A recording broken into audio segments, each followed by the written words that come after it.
Welcome back to the program. Our good friend Tom Coates, as we try to help people get around the rocks and everything associated with credit in their world, and you're just the man to do it because your organization has been around for quite some time now. Yeah, we opened up in 1987 and been ticking along, and we've helped, I think, over 150,000 individuals and families since Consumer that time. Credit of Des Moines, of course, is what we're talking about. You are an icon in this town of ours because of your vast knowledge of how to get people who got themselves in a difficult situation out of that difficult situation. Exactly right, Lou.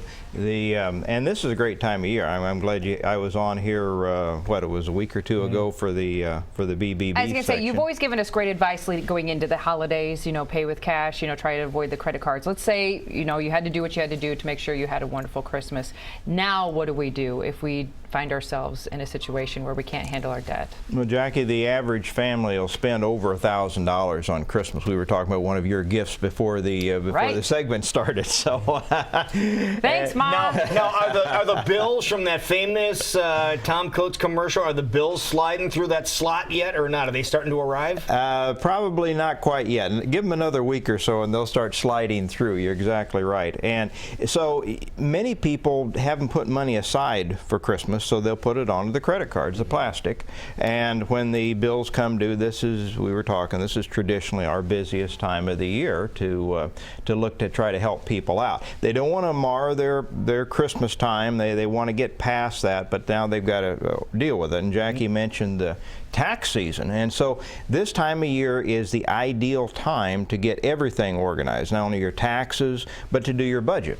And the budget's the cornerstone. I mean, every counseling session that we do, and we set up to do an hour counseling session, and most of that time is taken up by organizing the individual's budgets.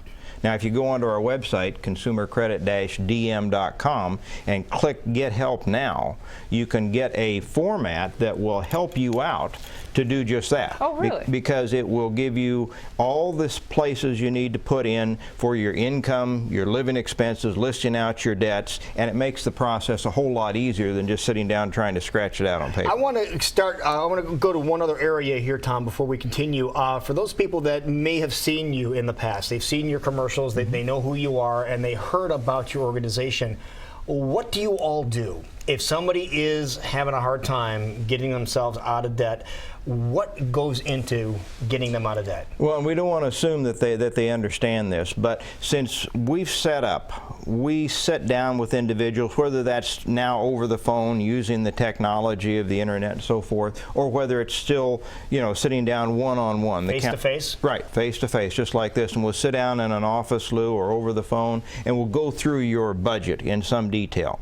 Now, 2/3 of the people that come in, there's never any cost or obligation to that. 2/3 of the people that we do that for, we're giving them some direction, some assistance, some guidance, some referrals in some cases where they may need it.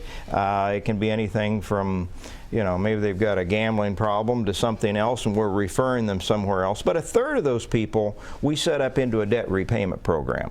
And to do that, we're reducing the interest that the creditors traditionally charge. Maybe the average interest on a credit card today is about 16–17%, and maybe we can drive that down into a single digit. The payments oftentimes get reduced. So it seems like a good bill consolidation loan, but the debt is still owed to the creditors, and over a period of time, much shortened, we allow them to, here's the credit card trap as shown on the screen.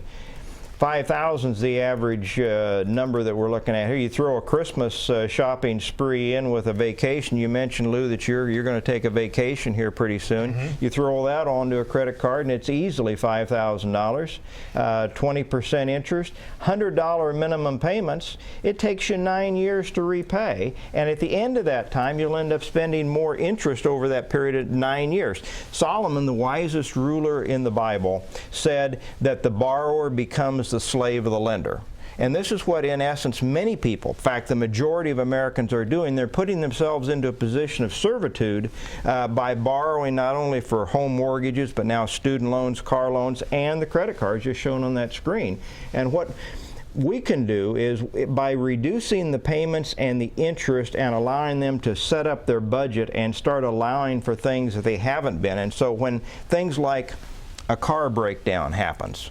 You know, instead of having money set aside for car maintenance, goes on the credit card. You were starting to dig your way out, and now you're not. Christmas comes along. I said the average family spends over $1,000 on Christmas gift shopping alone. Oh, yeah. And plus other things like travel and things that go along with it. So it all gets thrown onto the credit card, and it's a vicious cycle, and pretty soon they dig themselves down so far that there's very few options. I want to use myself as an example to see if this would be an appropriate situation. I've done really well paying off my student loans, things like that, but I have one credit card that they just got me because I bought a computer off of it and my interest went through the roof, and I've just, you know, been paying off, but not enough where I can get rid of the darn thing. Can you give me advice to just get rid of that one credit card, or that's not that big of an issue? Well, because no, I only really have that one debt that's bugging me. It's a relative thing, Jackie. You know, you could come in with just a few $1,000s in debt. You say, but I can't get my finances, my budget organized so I can take care of this in a reasonable period of time. Somebody else, the next person, comes in with $50,000 in credit card debt,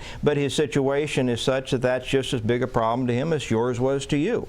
So again, the cornerstone is finding out where you're spending your money. Now that may take a little bit of time by tracking yourself, and there's a lot of phone apps. I mean, technology today is much different than it was when we set up back in the 80s, and so it makes it in some ways much easier to start tracking yourself. And let's say that instead of spending what you're spending for meals out, you start saying, well, gee, I can't spend this and get everywhere. So maybe that's the problem. Maybe you know, you always dress nicely. You know, women typically spend a lot more than men do on clothing. Maybe you start setting up a budget where you're not shutting everything off, but you're budgeting for that. And this is a great time of year to do just that. Is it just getting some great advice of like paying more than the minimum payment, knowing where your money goes? Is it simple things like that that some people just need guidance? Well, in some cases, but again, most people, when they come into our office, have not sat down to do the budget. I know it's not very exciting, but to decide where they can cut and how they can organize their spending and then make enough room so they can put money aside for car maintenance.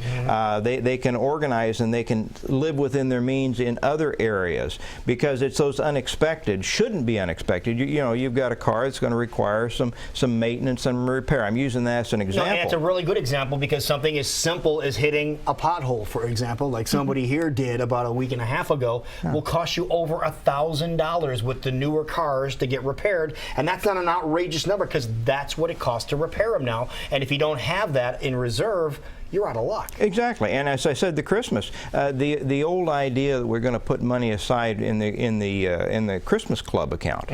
Are those, when you said Christmas Club, I'm glad you mentioned that. Are those as popular as they once used to be? No, most people don't do it. Do you know what that is? Okay, explain what that is. It's where you would put money aside. You would extract it every pay period from your pay, and it would go into a Christmas Club account. I still do it, but I think I'm in a vast minority where when Christmas rolls around, then you don't put it on the plastic, just like the car repairs. You allow within your budget for those things that you know you're going to want to do or you may need to do. Out-of-pocket medical costs are another area. So there's a number of these things that need to be planned for, and then you can make room to go ahead and pay off credit cards. That, I think, is the key. So what would you do in Jackie's situation? She has one credit card that obviously the Move rates to Mexico. I think you hit the nail on the head many times. It's figuring out the budget and making it work. And you said, even though this is your busy time of year, you can work with people to make sure they can get that going, especially as we're heading into the new year. Why not start out fresh and get that budget where it needs to be? Exactly. And if the balance is big enough where the interest, you mentioned the higher interest rate. The interest is what's kicking me in the butt. Can she get a hold of them and say, hey, listen, knock this interest rate down? In some cases, and every situation is a little bit different, but in your case, maybe you can create a situation directly with the creditor for a hardship situation where for a temporary period of time, they will give you the reduced interest. Now, the advantage to coming into our program is that we drop those interest rates down in a preset fashion and keep them there until the card is paid off. So, but yes, it depends on the circumstances, but just to think that all I got to do is call up my creditor and everything's going to be fine, Doesn't work that easy. That's a small Band-Aid over a very big wound. Tom, if we want to talk to you to work out a simple problem or maybe a more massive one that people might have, what does it take? Is it a free consultation, or what do you guys do when we first want to get in touch with you? Absolutely. We would set up a time where you'd come in and sit down with one of our counselors one-on-one, either face-to-face or over the phone. 20 years ago, phone counseling was an oddity. Today, 2/3 of our counseling is done over the phone, sometimes with people across town, sometimes people across the country. So. Perfect. Okay. If people want to get in touch with you, what's the best way to do so? Our local phone number is right there. You've got our website, 287-6428. We've got an 800 number, 800-955-5765, and our website is consumercredit-dm.com. And as you said, you can click on the button, Get Help Now, and kind of help yourself out with figuring out that budget in the new year. Exactly. Wonderful. Happy New Year, Tom. Thank you, Lou. Thank you, sir.